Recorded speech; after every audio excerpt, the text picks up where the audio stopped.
హల్లెలూయా. ఈ రాత్రికాల సమయంలో మీ అందరికీ ప్రభువైన యేసుక్రీస్తు నామములో అందరికి వందనాలు.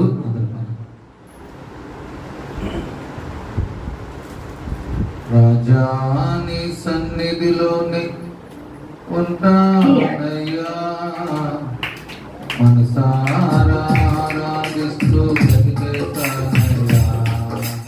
రాజాని సన్నిధిలో ఉంటానయ్యా, మనసారా ఆరాధిస్తూ బ్రతికేస్తానయ్యా. నేను కలిగినయ్యా, నీ బ్రతుకాలినయ్యా, నేను కలిగినయ్యా, నీ బ్రతుకాలినయ్యా. నీవే పుట్ట, నేను కలిగినయ్యా, నీ బ్రతుకాలినయ్యా.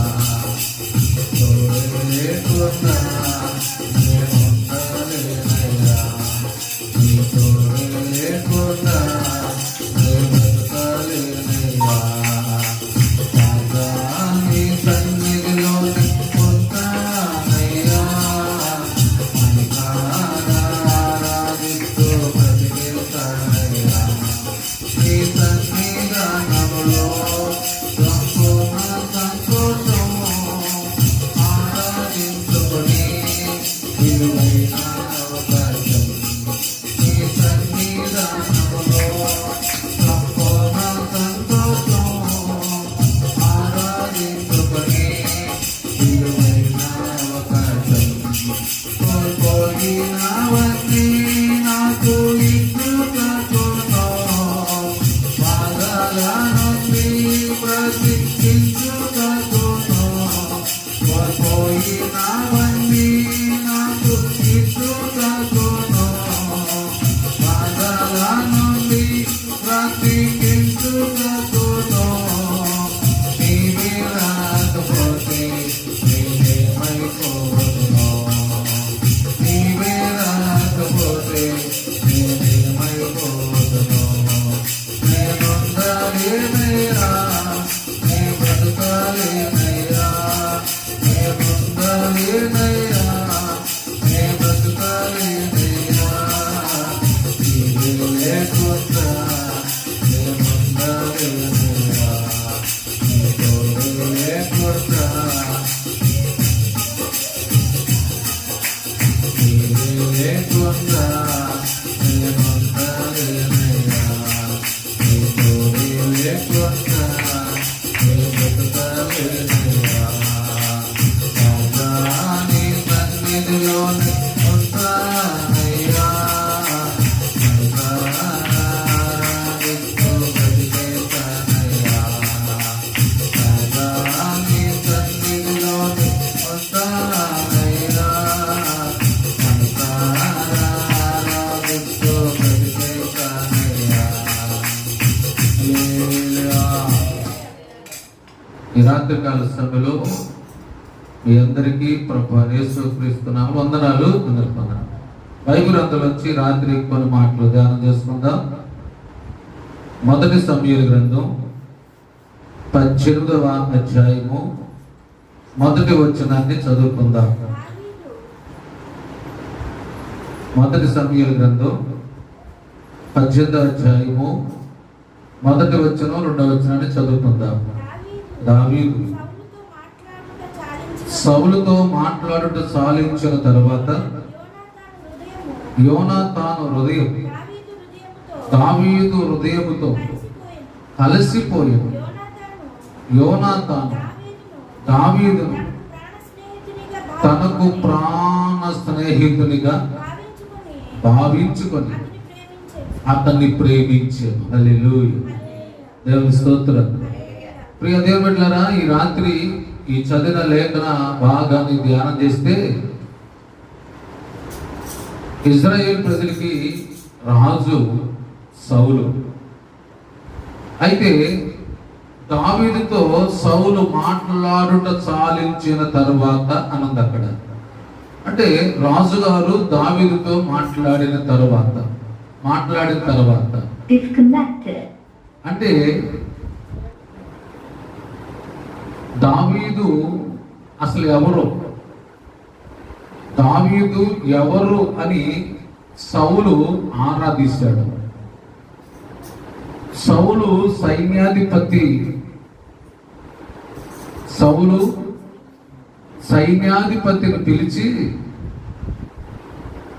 ఈ పిల్లవాడు ఎవరు అని ఆరాధిస్తే అతడు చెప్పాడు, అయ్యా బెత్లెహేములో యెష్షయి అని ఒక వ్యక్తి కుమారుడు. ఎందుకు ఆరాధిస్తాడంటే ఇజ్రాయెల్ ప్రజలందరూ కూడా గొల్లియాతును చూసి భయపడిపోతున్నాడు. అలాంటి భయపడుతున్న సమయంలో యెష్షయి తన కుమారుడైన దావీదుని పిలిచి, మీ అన్నలు యుద్ధం చేస్తున్నారు, యుద్ధంలో ఉంటారు, యుద్ధ సమాచారం తెలుసుకురమ్మని పంపించినప్పుడు అండి అక్కడ గొల్లియాతు వీళ్ళందరూ భయపడుతున్నాడు ఇజ్రాయెల్ ప్రజల్ని. ఆ సమయంలో దావీదు ఆ మాటలు విన్నాడు. ఆ మాటలు విన్నప్పుడు దావీదు అంటాడు, ఇశ్రాయేలీయుల దేవుడని యెహోవా సైన్యాన్ని తిరస్కరించడానికి వాడు ఎంతటి వాడు. ఎవరిని తిరస్కరిస్తున్నాడు? దేవుని సైన్యమైన మనందరినీ తిరస్కరిస్తున్నాడు అని చెప్పి దావీదు, వాడితో నేను పోట్లాడుతాను, వాడితో నేను పోరాడుతాను, వాడితో నేను యుద్ధం చేస్తాను అని తెగించాడు. ఒక మాట చెప్పండి, సాహసం చేశాడు. అమ్మ ఏం చేశాడు? ఈరోజు ఎవరైనా సాహసం చేసే ఉంటారా? ఆలోచించి అర్థం చేసుకోగలిగితే అతడు సాహసం చేశాడు. అప్పుడు అతన్ని రాజుగారి దగ్గర తీసుకొచ్చాడు. రాజుగారు అన్నాడు, అయ్యా నువ్వు బాలుడు కదా, నువ్వెవరివి?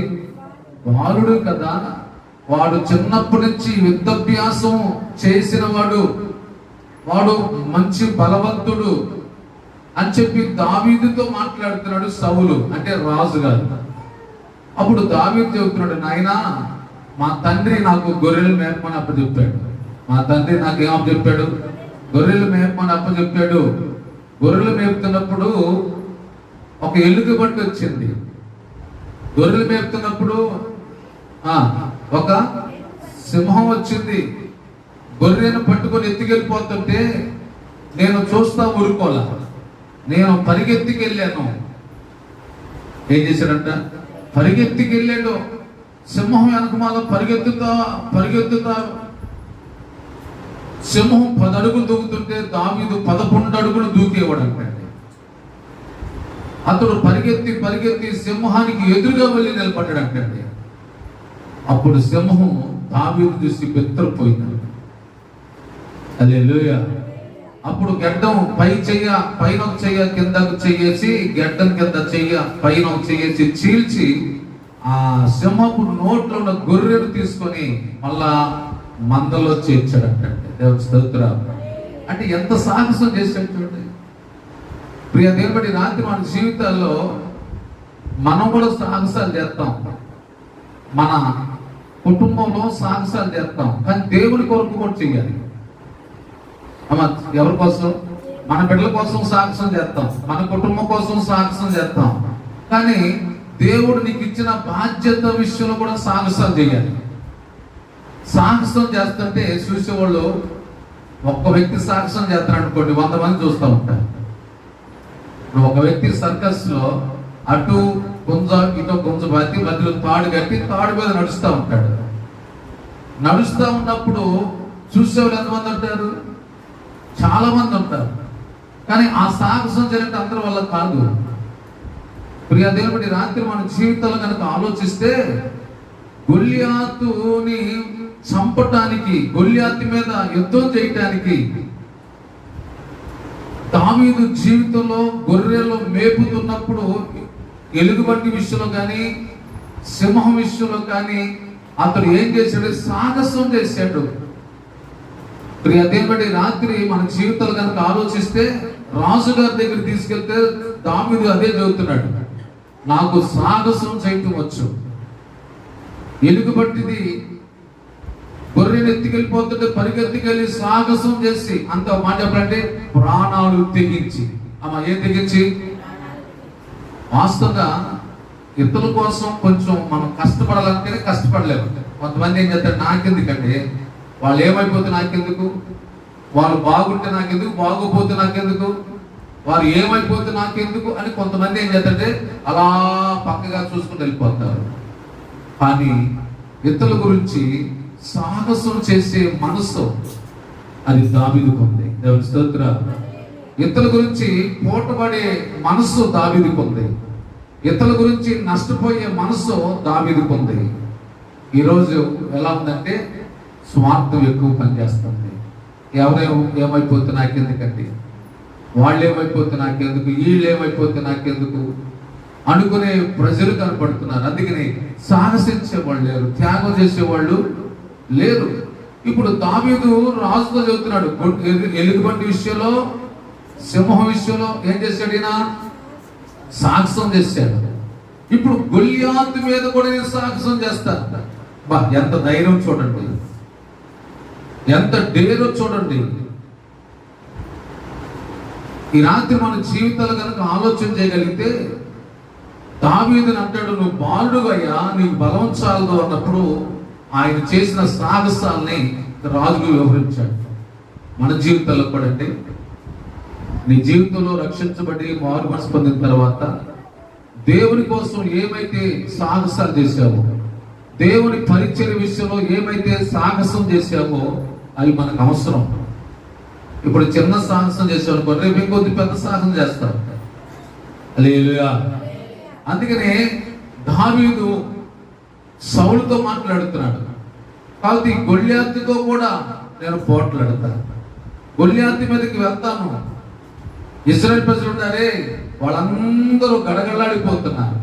ఇశ్రాయేల్ ప్రజలు ఉన్నారే వాళ్ళందరూ కూడా భయభ్రాంతులైపోతున్నారు. వారందరి పక్షంగా నేను సాహసం చేస్తా. హల్లెలూయా. చూస్తారంటే దావీదు ఈ మాటలు మాట్లాడుతుంటే దేవుడు ఇది ఎంత సంతోషించాడు, దేవుడు దావీదు చూసి ఎంత మురిసిపోయాడు. హల్లెలూయా. వాస్తవంగా దావీదు ఏం చేయాలి తెలుసా, మా నాన్న యుద్ధం ఎలా జరుగుతుందో, అన్నయ్య ఎలా ఉంటారో తెలుసుకొని రమ్మన్నాడు, వెళ్ళిపోవాలంతే, వెళ్ళిపోవాలంతే. ఇక్కడ వీళ్ళు ఏమైపోతే నాకెందుకు, గొల్లియాతు వచ్చి భయపెడితే నాకెందుకు అనుకోలేదు దావీదు. ఇతరుల్ని ధైర్యపరిచేవాడు. ఆయన అంటాడు, ఇశ్రాయేలు ప్రజలారా, ఈ ఫిలిష్తీయులను చూసి మీరెవరు కృంగిపోని అవసరం లేదు. హల్లెలూయా. ఎవరు బాధపడొద్దు, ఎవరు భీతి చెందొద్దు. ఎంత ధైర్యపరుస్తున్నాడండి, ఎంత బలపరుస్తున్నాడు. ప్రియ దేవుని బిడ్డ, ఈ రాత్రి ఈ లైవ్ లో దేవుని వాక్యం మన జీవితాల్లో సాహసం చేసేవారుగా, ఇతరులని ధైర్యపరిచేవారుగా, ఇతరులకి ప్రోత్సాహకరంగా ఉండేవారుగా మనం ఉండాలి. మనకేం తెలియదు, నాకేం తెలియదు అనుకోగలరు. సరే, దావీదు చెప్పాడు. ఈ మాట చదువుతుంటే సౌలుకి కొంత నమ్మకం కుదురుతుంది. ఏం కుదురుతుంది? నమ్మకం కుదురుతుంది. ఏదైనా చేయగలడు. అమ్మా, మన పరిస్థితి కొంచెమే, కానీ సాహసం చేస్తే దేవుడిని చూసి అంత సంతోషిస్తాడు. ఇప్పుడు జరిగింది ఏంటి? సరే, సౌలు అన్నాడు, సరే ఇగో నా యుద్ధ కవచాలు ఉంటే అవి వేసుకోమన్నాడు, అవి ధరించుకోమన్నాడు. అయితే ధరించుకున్నాడు, చూశాడు. దావీదు అంటాడు, అయ్యా రాజా, ఇవి నాకు అలవాటు లేదన్నాడు.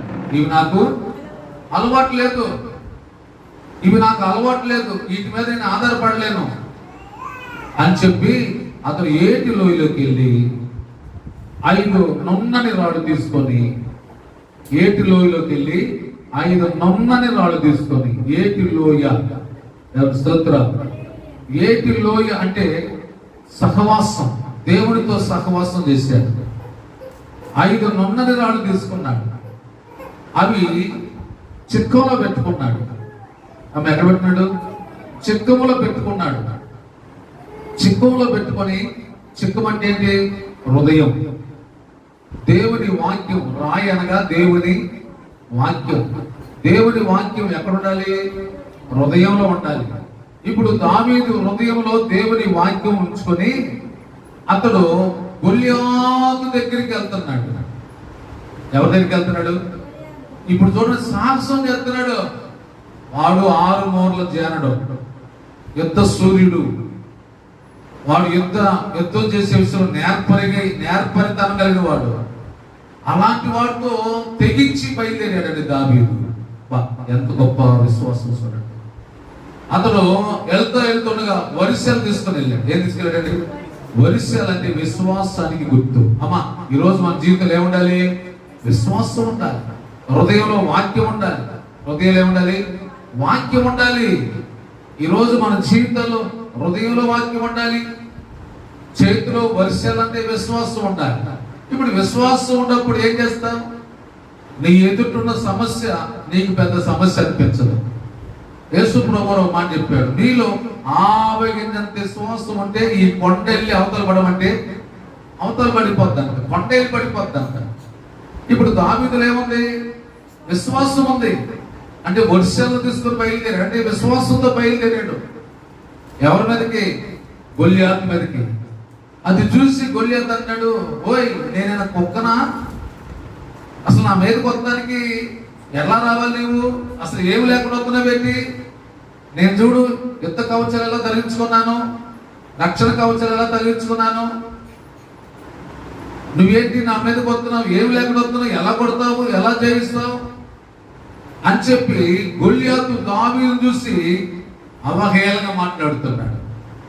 అయినప్పుడు కూడా కొంతమంది నిన్ను తక్కువ చేసి మాట్లాడారు అనుకోండి, ఏం చేసి అమ్మా నిన్ను తక్కువ చేసి మాట్లాడగానే నీలో నిరుత్సాహం వచ్చేస్తుంది. అమ్మో నన్ను చూడు ఎంతలా మాట ఉందో, అయ్యో నన్ను చూడు ఎంత తక్కువ చేసి మాట్లాడదో అని నిరుత్సాహం వస్తుంది. దావీదుని గొల్యాతు తక్కువ చేసి మాట్లాడుతున్నా సరే దావీదులో నిరుత్సాహం రాదు. హల్లెలూయా. ఒక వ్యక్తిలో విశ్వాసం ఉంటే నిరుత్సాహం రాదు. ఒక వ్యక్తిలో విశ్వాసం లేనప్పుడు నిరుత్సాహం అక్కడే ఉంటుంది. నిరుత్సాహం ఎక్కడ ఉంటుంది? ఆ వ్యక్తిలో ఉంటుంది. అని కురిగిపోతాడు. దావీదుని గొల్యాతు శపిస్తున్నాడు, తక్కువ చేసి మాట్లాడుతున్నాడు. అయినా సరే దావీదులో ఏ మాత్రం నిరుత్సాహం రాల. స్తోత్రం. దావీదులో ధైర్యం పెరుగుతుంది, దావీదులో విశ్వాసం పెరుగుతుంది. దావీదు ఎంతసేపు కూడా గొల్యాతు మీద దేవుడు విజయం ఇస్తాడు. దావీదు ఏమనుకున్నాడు? గొల్యాతు మీద విజయం ఇస్తాడు. అబ్బా ఎంత నమ్మకం చూడండి. వాస్తవంగా మన ముందు గొల్యాతు లాంటి సమస్యలు రోజు నిన్నే ఈ రోజు గొల్యాతు లాంటి సమస్యలు మన ముందు నిలబడతాయి. నువ్వేం చేస్తావు? అమ్మో ఈ రోజు అని కృంగిపోతావు, అమ్మో ఈ రోజు కృంగిపోతావు. కానీ దావీదు ముందు గొల్యాతు కనబడుతున్నాడు. ఎత్తైన కొండ మీద నిలబడ్డాడు, ఒక ఎత్తుగా కనబడుతున్నాడు. దావీదు ఎత్తు చూస్తున్నాడు. కానీ దావీదులో విశ్వాసం. స్తోత్రం. ఇప్పుడు దావీదు గొల్యాతు ముందుకు వెళ్తున్నాడు, గొల్యాతు దగ్గరికి వెళ్తున్నాడు అండి. చూడండి, ఈ రాత్రి గమనించాలి. ఎక్కడికి వెళ్తున్నాడు? గొల్యాతు దగ్గరికి వెళ్తున్నాడు. వాస్తవంగా అండి, వాటిని దూరం చూస్తేనే ఇజ్రాయెల్ ప్రజలు గుండెలు ఆగిపోతున్నాయి. దూరం ఉండి చూస్తేనే ఇజ్రాయెల్ ప్రజలకి గుండెలు ఆగిపోతున్నాయి. కానీ దావీదు అయితే వారికి దగ్గరికి వెళ్తున్నాడు. స్తోత్రం. దావీదు అంటాడు, ఇదిగో ఈ రోజున నీ మాంసాన్ని ఆకాశ పక్షులకి వేస్తాను అంటున్నాడు. ఎవరు? గొల్యాతు అంటున్నాడు. హల్లెలూయా. ఎందుకంటే చేతులు ఏం లేదు కదా, నా మీదకి వస్తున్నాను. దావీదు అంటాడు, యెహోవా కత్తి చేత ఈటి చేత రక్షించేవాడు కాదు. దేవునికి కత్తులు కటారు అవసరంలా, ఆర్భాటం అవసరంలా. హల్లెలూయా. ఆర్భాటాలతో పని లేదు. విశ్వాసం ఉంటే చాలు మనకి. అమ్మా దేవుడు నీ పట్ల కార్యం చేయాలంటే ఏముండాలి? నీకు విశ్వాసం ఉంటే చాలు, నీకు నమ్మకం ఉంటే చాలు. ఇప్పుడు దావీదు వాడుతూ చెబుతున్నాడు, ప్రజలకి తెలిసేవాటి చెబుతున్నాడు. యెహోవా కత్తి చేత ఈటి చేత రక్షించేవాడు. అంటే గొల్యాతు చేతులు ఏముంది? కత్తి ఉంది, ఈటి ఉంది, డాలు అన్నీ ఉన్నాయి. మనకేం లేదు. ఒకరు అనుకోవచ్చు వాళ్ళకి అయ్యి ఉంటాయి, వీళ్ళకి ఇవి ఉంది, మనకేం లేదండి. మనకి విశ్వాసం ఉంటే చాలు. హల్లెలూయా. నీకు వాళ్ళకిలాగా వీళ్ళకిలాగా ఏది లేకపోతే పర్వాలా.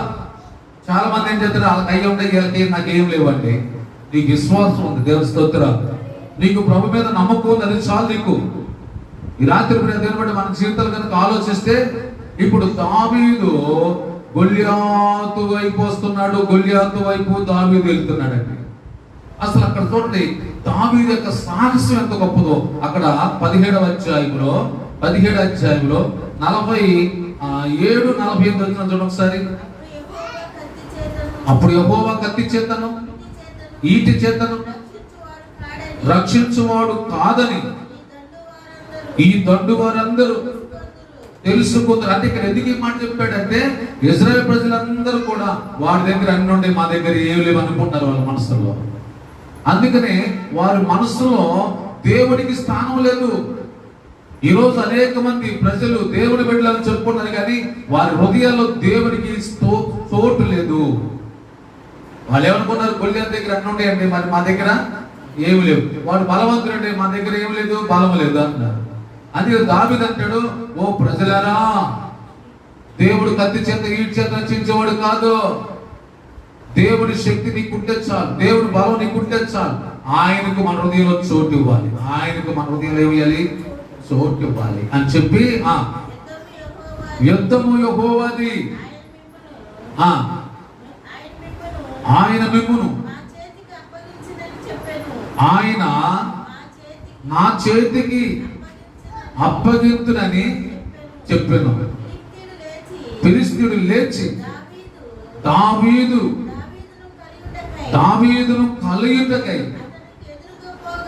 ఇక్కడ చూడండి, దావీదుని కలవటానికి దావీదు దగ్గరికి వస్తున్నాడు గొల్లియాతు. ఇప్పుడు దావీదు ఏం చేశాడు, వెనక్కి పారిపోయాడా? ఇప్పుడు దావీదు ఏం చేశాడు? చదవండి.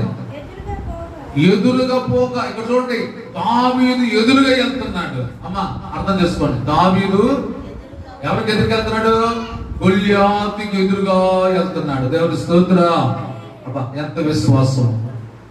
దావీదు జీవితంలో గొల్లియాతు మీదకి వెళ్తూ ఎదురుగా వెళ్తున్నాడు. అసలు ఎంత ధైర్యం అండి! ప్రియా తినబడ్డ ఈ రాత్రి మన జీవితాల్లో కనుక ఆలోచిస్తే ఎంత సాహసం చేస్తున్నాడు అక్కడ. ప్రాణాలు తెగించి, అమ్మా ఏం తెగించి, గొల్లియాతు బలవంతుడని ఇశ్రాయేలు ప్రజలందరూ భయపడిపోతుంటే దావీదు దేవుడి మీద నమ్మకం పెట్టుకొని, దావీదు దేవుడి మీద ఆధారపడి గొల్లియాతు ఎదురుగా వెళ్తున్నాడు. స్తోత్రం. అంటే ఈ యుద్ధము యెహోవాది. ఒక మాట చెప్పాలంటే నువ్వు చేయవలసిన పని నువ్వు చెయ్యాలి, దేవుడు చేయవలసిన పని దేవుడు చేస్తాడు. నువ్వు చేయాల్సిన పని ఏంటి? వాడికి ఎదురుగా నడవాలి, వాడి మీదకి యుద్ధానికి బయలుదేరాలి. శత్రువుని సాతాను మీదకి యుద్ధానికి బయలుదేరాలి. యుద్ధం నువ్వు చేసేది కాదు, ఆయన చేస్తాడు. నువ్వు నిలబడాలి. వాడికి ఎదురుగా నువ్వు నిలబడితే యుద్ధంలో దేవుడే యుద్ధం చేస్తాడు, నువ్వు కదా చేసేది. కొంచెం ఒక మాట చెప్తాను. ఫరో సైన్యం వెనక మన వస్తుంది, ఎదరేమో ఎర్ర సముద్రం ఉంది. అమ్మ అర్థం చేసుకోండి. వెనక వాళ్ళు ఎవరున్నారు? ఫరో సైన్యం. ఎదరు ఎవరున్నారు? ఎర్ర సముద్రం ఉంది. ఇప్పుడు ముందుకెళ్తేనేమో ఎర్ర సముద్రం, వెనక్కి వెళ్దామంటేనేమో ఫరో సైన్యం. దేవుడు మోషేతో మాట్లాడుతున్నాడు, ప్రజలారా మీరు భయపడద్దు, మీరు మరేం చేయాలంట? మీరు ఓరకనే నిలుచుంది. అక్కడ అన్నాడు మీరేం చెయ్యొద్దు, ఓరకనే నిల్చోమన్నాడు. నిల్చుండకి ఎదరేమో ఎర్ర సముద్రం కదా, వెనక వాళ్ళేమో ఫరో సైన్యం కదా. మనకు ఒక సామెత ఉంది, ఎదరేమో గొయ్య, వెనక వాళ్ళేమో నువ్వు. ఏం చేయాలి అర్థం కావట్లేదండి, ఏం చేయాలి అర్థం కావట్లా. అయినా సరే ప్రభు అన్నాడు, అలాంటి పరిస్థితుల్లో నువ్వు ధైర్యం తెచ్చుకో. ఎవరు బట్టి? దేవుని బట్టి. అమ్మా ఈ రాత్రి నీ జీవితంలో దేవుని బట్టి ధైర్యం తెచ్చుకో. ఇప్పుడు దావీదు గొల్లియాతుకి ఎదురుగా వెళ్తున్నాడు. ఎవరిని బట్టి వెళ్తున్నాడు? దేవుని బట్టి. దేవుని బట్టి ధైర్యం తెచ్చుకున్నాడు. ఈ యుద్ధంలో జయం ఎవరిస్తారు? దేవుడు ఇస్తాడు. ఎప్పుడు ఇస్తాడు? యుద్ధంలో నువ్వు ఎదురు వెళ్తే, శత్రువు అని వాడికి ఎదురు నువ్వు నిలబడాలి. శత్రువు అని వాడికి నువ్వు ఎదురు నిలబడితే దేవుడు ఏం చేస్తాడు? విజయం ఇస్తాడు. దేవుని స్తోత్రం. అందుకని మోషేతో దేవుడు అన్నాడు, మోషే ద్వారా మాట్లాడతాడు, మీరే భయపడొద్దండి, మీరు ఓరకనే నిల్చోటానికి. ఎవరు నిల్చుంటారు? అందరికి సాధ్యం కాదండి. ఒక సామెత ఉంది, ఎదుటోళ్ళకైతే మనం సలహా ఇస్తాం కానీ మన కాడికి వచ్చేపాటికి మనకు ధైర్యం చాలు. ఎదుటోళ్ళకైతే అట్లా ఇట్లా అని చెబుతాం కానీ మన కాడికి వచ్చేపాటికి అంత ధైర్యం చాలదు, అంత నమ్మకం చాలదు. చెప్పడానికి ఏదో తేలిగా చెప్పేస్తాం. హల్లెలూయా. ఎదుటి ఇంట్లో బాధ ఉన్నప్పుడు మనం ఎన్ని సలహాలు చెబుతామో, కానీ మన ఇంట్లోకి వచ్చేపాటికి మనకు సాగుతాం. హల్లెలూయా. అందుకే ఇక్కడ దావీదు జీవితంలో అతను గొల్యాతుకు ఎదురుగా వెళ్తున్నప్పుడు దేవుడి మీద నమ్మకంతో వెళ్తున్నాడు, దేవుడి మీద విశ్వాసంతో వెళ్తున్నాడు. ఆఖరికంటే వారిద్దరు ఎదురు బదులయ్యారు.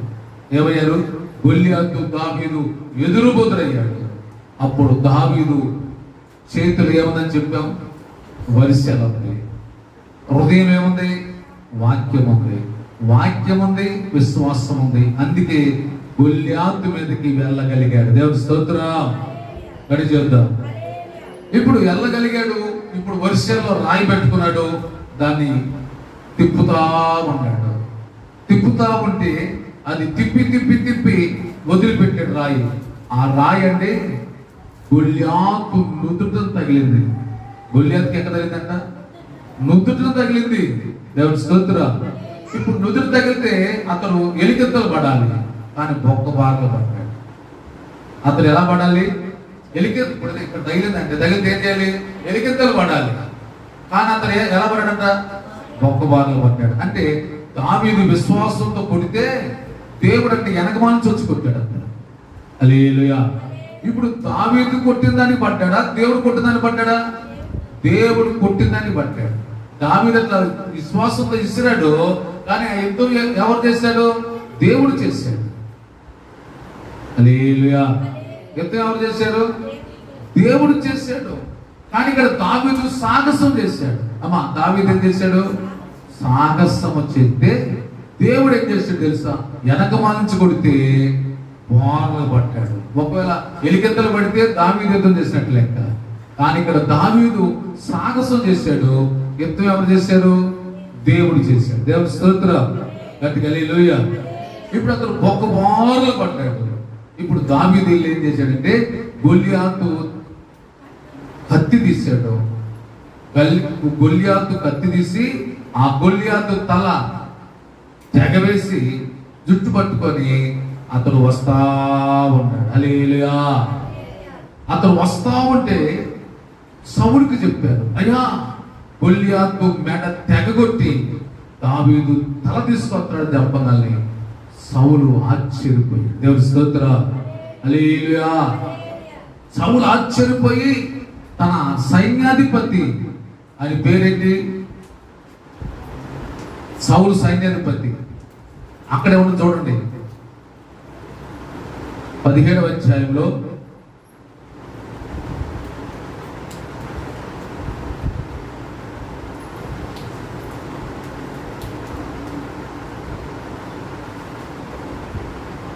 అరవై 62 వచ్చినట్ల 63 వచ్చినట్టు చూడండి సార్.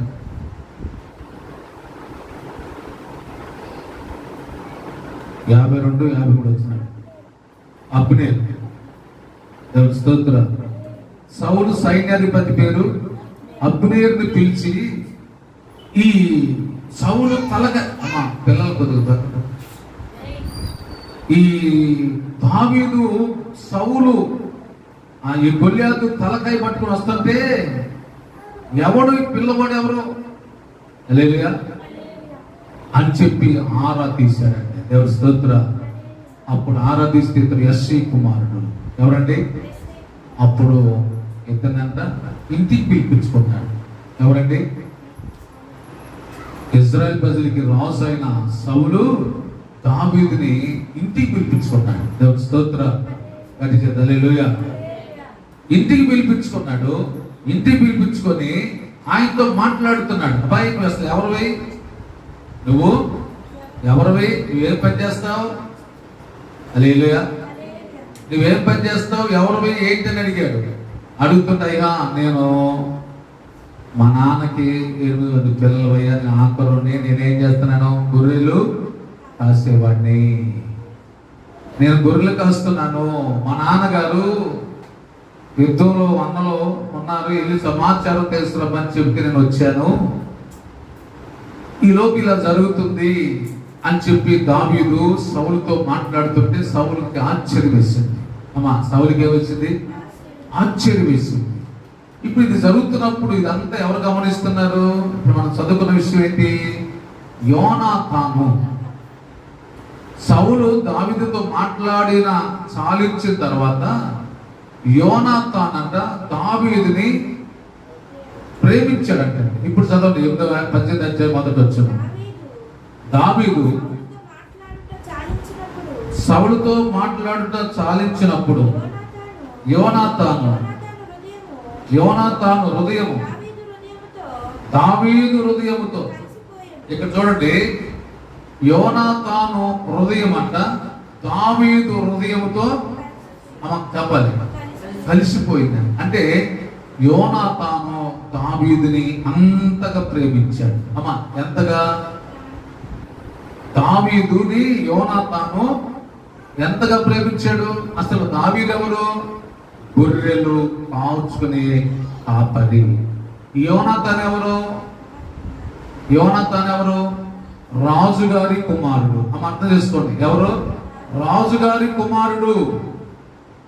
రాజుగారి కుమారుడు అంట గొర్రెలు కాల్చుకునే దావీదుని ప్రేమించాడంటే అసలు ఆయన స్నేహం ఏంటి, ఈయన స్నేహం ఏంటి? ఈరోజు మన స్నేహాలు ఎలా ఉంటాయి? 2 రకాలుగా ఉంటాయి. శరీర సంబంధమైన స్నేహం ఎలా ఉందంటే, మా స్టేజ్ ఏంటి, నీ స్టేజ్ ఏంటి, మా అర్హత ఏంటి, మీ అర్హత ఏంటి, మీతో మేము స్నేహం చేద్దాం. ఏంటంటే మేము లక్షాధికారమే, కోటీశ్వరులే, మా ఇంట్లో అన్నీ ఉంటాయి. మీ ఇంట్లో ఏముంటాయి అంటే స్నేహాల గురించి చెబుతున్నా. ఒకటి లోక సంబంధ స్నేహం, అంటే నీ రేంజ్ తగ్గట్టుగా స్నేహం చేస్తారు. రెండోది ఆత్మ సంబంధ స్నేహం. చూసావా? అది రేంజ్లతో పని ఉండదు. దేవుని స్తోత్రం. వాళ్ళు కూడా స్టేటస్ తో పని ఉండదు. ఆత్మ సంబంధమైన స్నేహం ఏంటంటే దిగొచ్చిందన్నమాట, తగ్గించుకుంటారు. యోనాతాన్ అండి రాజకుమారుడైంది కూడా ఎవరు ప్రేమించాడు? ఒక గొర్రెల కాపరైన దావీదుని ప్రేమించాడు. దేవుని స్తోత్రం. ఇందులో ఒక మర్మం ఉంది. క్రీస్తు ప్రేమ తగ్గించుకుంటది. క్రీస్తు ప్రేమ తగ్గించుకుంటది. లోక ప్రేమ హెచ్చించుకుంటది. లోక ప్రేమ ఏంటి తెలుసా? హెచ్చింపుటి ప్రయోజనం ఉంది. నీవు ఆత్మ సంబంధం అయితే నీ స్టేటస్, నీ హోదా, నీ అర్హతలు, నీ ఆస్తి, నీదంతా ఇస్రాయేలు మారేస్తారు. హల్లెలూయా. కానీ ఆత్మ సంబంధమైన ప్రేమ కలిగిన వ్యక్తి ఎలా ఉంటాడో యోనాతాన్ జీవితాన్ని పడుతుంది. ఈ రోజున మన జీవితాల్లో నీవు, నేను, మనమందరం కూడా యోనాతాన్ లాగా ఎంత తగ్గించుకొని దావీదుని ప్రేమిస్తున్నాడు. దేవుని స్తోత్రం. దావీదు యోనాతాన్ని ప్రేమించాడంటే అదొక రకం. దావీదు యోనాతాన్ని ప్రేమించాడంటే అతను రాజకుమారుడు కాబట్టి దావీదు ప్రేమించాలి. కానీ దావీదుని రాజకుమారుడు ప్రేమిస్తున్నాడు. మనకంటే గొప్పవారిని మనం ప్రేమిస్తే దాంట్లో గొప్పతనం ఏముంది? మనకంటే తక్కువ ఉన్న వారిని మనం ప్రేమిస్తే అక్కడ గొప్పతనం ఉంది. హల్లెలూయా. మనకంటే గొప్పవారు రంగాలు రెండు కుర్చీ వేసావు అనుకోండి, దాంట్లో గొప్పతనం ఏం లేదు. మనకంటే తక్కువలో ఉన్నవాడు, మనకంటే లేమి స్థితిలో ఉన్నారు, వాళ్ళు వచ్చినప్పుడు నువ్వు కుర్చీ వేయి, వాళ్ళు వచ్చినప్పుడు నువ్వు గడగడలాడు, అందులో ఉన్న గొప్పతనం. ఈ రాత్రి ప్రియ దేవుని బిడ్డ, ఆత్మ సంబంధమైన ప్రేమ అది దేవుని ప్రేమ. దేవుని స్తోత్రం. ఇప్పుడు దావీదు చేసిన త్యాగాన్ని చూసి, దావీదు చూపిస్తున్న ఇశ్రాయేల్ ప్రజల కోసం చేసిన త్యాగాన్ని దీన్ని గుర్తించాడు యోనాతాన్. దేవుని స్తోత్రం. క్రీస్తు ప్రేమ నీ త్యాగాన్ని గుర్తించింది. కాబట్టి రాత్రి మన జీవితాల్లో కనుక ఆలోచించి అర్థం చేసుకోగలిగితే దావీదుని యోనాతాను ప్రేమించాడు. ఒక మాట చెప్పండి, యోనాతాను హృదయం అంట దావీదుతో కలిసిపోయిందంట. ఎంత తగ్గించుకున్నాడు మన ప్రభువు యేసుక్రీస్తు వారు, ఎంత తగ్గించుకున్నాడు. నిజమైన క్రీస్తు ప్రేమ తగ్గించుకుని, నిజమైన క్రీస్తు ప్రేమ తగ్గించుకుంటది. కానీ లోక సంబంధ ప్రేమ హెచ్చించుకుంటా ఉంటది, దాంభికంగా మాట్లాడుతూ ఉంటది, హెచ్చులోనికి వెళ్తా ఉంటది. ప్రియ దేవుడా, ఈ రాత్రి మన జీవితాలు కనుక ఆలోచించగలిగితే ఏ ప్రేమ కలిగి ఉన్నావు? నీకంటే తక్కువ వారిని ప్రేమించగలుగుతున్నావా? నీకంటే తక్కువ వారిని గౌరవించగలుగుతున్నావా? నీకంటే తక్కువ వారి పట్ల ప్రేమించే మనసు ఉంటుందా? పాపులైన మనల్ని దేవుడు ప్రేమించాడు. మనం ఆయన ప్రేమించలేదండి. మనము యేసు ప్రభుని ప్రేమించలా. యేసు ప్రభువే మనం ప్రేమించాడు. యేసు ప్రభువే మన కొరకు రక్తాన్ని ఖర్చాడు. యేసు ప్రభువే మన కొరకు మనం పొందవలసిన శిక్షను ఆయన మీద తీసుకున్నాడు. ప్రేమ శిక్షను భరించింది, శిక్ష ఇలా. కొంతమంది ఏం చేస్తారు తెలుసా? రూలింగ్ చేస్తారు, పెత్తనం చేస్తారు. ప్రేమ పెత్తనం చేయదండి. హల్లెలూయా. ప్రేమ అనేది పెత్తనం చేయదు. యేసు ప్రభు ఎక్కడ పెత్తనం చేశాడా? పెత్తనం చేయలా. ఆయన ప్రేమిస్తాకు వచ్చాడు, పెత్తనం చేయడానికి రాలా. ఈరోజు సంఘంలో ప్రేమించే వారు ఉండాలి, పెత్తనం చేయకూడదు. ఈ రాత్రి ప్రేమ మన జీవితాల్లో యోనాతాను దావీదుని ప్రేమించాడు. దావీదు హృదయంతో కలిసిపోయింది. యోనాతాను రాజకుమారుడు అయ్యింది కూడా ఆయన ఎంత తగ్గించుకొని దావీదుతో స్నేహం చేశాడు. ఈ రాత్రి మన జీవితాల్లో మన భక్తి ఎలా ఉందో ఒకసారి మనం ప్రశ్న వేసుకుందాం, మనం పరీక్షించుకుందాం. మనం చూపించే ప్రేమ యోనాతాను లాంటి ప్రేమ ఉందా? లేకపోతే మనకంటే గొప్పవారు ఎవరున్నారా? మనకంటే మన స్థాయికి మించిన వాళ్ళు ఎవరున్నారా? వాళ్ళ ప్రేమించేది ఏముంది? ఈ రాత్రి మన జీవితాల్లో మనకంటే తక్కువ ఉన్న వారిని ప్రేమించేది ఆత్మ సంబంధ ప్రేమ, క్రీస్తు ప్రేమ. అట్టి ప్రేమ కలిగి ముందు చదువుదాం. అట్టి కృప దేవుడు దయచేయను గాక. ఆమె ప్రార్థన చేసుకుందాం. తల వంచండి. ఈ రాత్రి కాల సమయంలో మోకరించినట్టు ప్రార్థన చేసుకుందాం. ఇదిగో ఈ రాత్రి దావీదుని ఎంతగా ప్రేమించాడు. యోనాతాను హృదయము దావీదుతో కలిసిపోయింది. అంటే ఎంతగా రాజు కుమారుడు దావీదుని ప్రేమించాడు. ఈ రాత్రి సందేశంతో నీకేం అర్థమవుతుందో నాకైతే తెలియదు, కానీ ఈ రాత్రి నీలో అలాంటి తగ్గింపు ప్రేమ ఉండాలి. క్రీస్తు ప్రేమను కలిగి మనం ఉండాలి. క్రీస్తు ప్రేమ ఎంత తగ్గించుకుంది. నిన్ను ప్రేమించేవారిని ప్రేమిస్తే అది క్రీస్తు ప్రేమ ఎట్లా అవుతుంది? నీకంటే తక్కువ స్థాయిలో ఉన్నవారిని ప్రేమించేది క్రీస్తు ప్రేమ. దావీదుని ఎంత ప్రేమించాడు? అసలు దావీదు ఎవరు? రాజుగారి కుమారుడు యోనాతానే దావీదుని ప్రేమించాడు. తల్లి ఈ రోజున యేసయ్యను ప్రేమించాడు, నన్ను ప్రేమించాడు. ఆయన్ని గాయపరిచిన వారిని ప్రేమించాడు. ఆయన కొరడాలతో కొట్టిన వారిని ప్రేమించాడు. ఆయన మీద మొక్క మీద ఉమ్మూసి వారిని ప్రేమించాడు. ఆయన తండ్రి వీరేమి చేయించున్నారో వీరు ఎరుగ కనుక వీరిని క్షమించమన్నాడు. ప్రేమ. పరిశుద్ధుల ప్రేమ గల దేవా మీకు వందనాలు. ఈ రాత్రికాల సభలో యోనాతాను యొక్క ప్రేమ దావీదుని ప్రేమిస్తున్నట్టుగా మేము చూస్తున్నాం. దేవా, దావీదుని ప్రేమిస్తుంది. ఒక రాజకుమారుడు అయ్యింది కూడా తను తాను ఎంతగా తగ్గించుకొని దావీదుని ప్రేమించాడో. ఈ రాత్రి మా జీవితంలో యోనాతానులో క్రీస్తు ప్రేమ కనపడుతుంది. దేవా, మాలో కూడా ఆ క్రీస్తు ప్రేమ లేకపోతే మేము ఎంత భక్తి చేసిన ప్రయోజనం ఉండదు నాయన. మేము కూడా తగ్గించుకొని మాకంటే గొప్పవారిని కదయ్యా, మాకంటే తక్కువ స్థాయిలో ఉన్నవారిని ప్రేమించగలిగే కృప దయచేయండి. మాకంటే తక్కువ ఉన్నవారిని వారిని చూసి ఆతిథ్యం ఇచ్చే విషయంలో, ప్రేమించే విషయంలో అట్టి ప్రేమ కలిగిన సహాయం దయచేయండి. ఈ రాత్రి ఈ సందేశాన్ని అందరైతే విన్నారో వారందరి జీవితాల్లో క్రీస్తు ప్రేమ నిలిచి ఉండడు గాక. క్రీస్తు ప్రేమను అనేక మందికి పంచుదురు గాక. దేవా మీకు వందనాలు. మా అందరి హృదయాల్లో క్రీస్తు ప్రేమను నిలిచి ఎప్పటికీ ఉండినట్లుగా మీ కృప తోడుగా ఉంచండి. ఈ రాత్రి మీ సరికొత్త ప్రతి బిడ్డను పేరు మీరు దర్శించండి. ఎవరైతే ఈ లైవ్ లో పాల్గొని ఈ సందేశం వింటున్నారో వారందరూ కూడా క్రీస్తు ప్రేమతో నింపబడును గాక. కృప చూపించి మీ నామానికి మహిమ తెచ్చుకోమని యేసు నామములో ఈ మనవులందరికీ వేడుకొని పొందినాము తండ్రి. ఆమేన్. మన పరమ తండ్రి దేవుని ప్రేమ, కుమారుడు యేసు క్రీస్తు వారి కృప, పరిశుద్ధాత్మ అన్యోన్య సహవాసము సమాధానం చివరించిన మనందరికీ సర్వలోక పరిశుద్ధులందరికీ క్రీస్తు ప్రేమలో మనం ఏరుపారే కృప దయచేయను గాక. ఆమేన్. ఆమేన్. మీ అందరికి వందనాలు.